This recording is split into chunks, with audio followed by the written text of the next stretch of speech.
खुशियाँ एक प्रेरणादायक कहानी।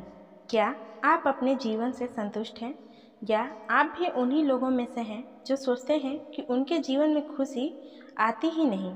अगर आपका जवाब हाँ है तो आज की कहानी खुशियाँ एक प्रेरणादायक कहानी है। आपके विचारों को बदल देगी या फिर आपको एक अलग नज़रिए से सोचने पर मजबूर कर देगी। तो चलिए शुरू करते हैं कहानी।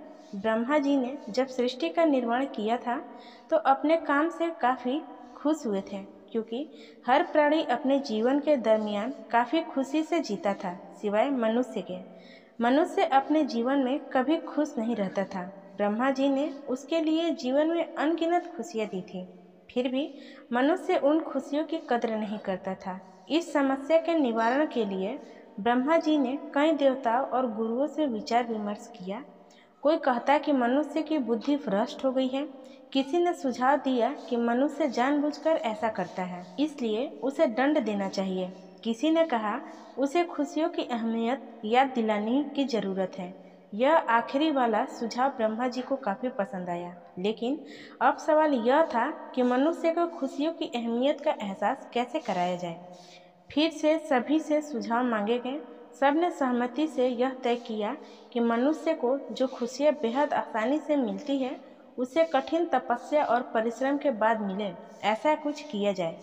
एक देवता ने बताया कि अगर खुशियों को मनुष्य से दूर कहीं छुपा दिया जाए तो वह खुशियों को पाने के लिए परिश्रम करेगा, तब उसे खुशियाँ की सही अहमियत पता चलेगी। अब सब इस बात पर विचार करने लगे कि खुशियों को आखिर छुपाया कहाँ जाए। एक देवता ने ब्रह्मा जी को सुझाव दिया कि खुशियों को जमीन के अंदर दफना दिया जाए। ब्रह्मा जी ने कहा कि मनुष्य बहुत ही चतुर है, वह जमीन खोदकर खुशियों को निकाल लेगा।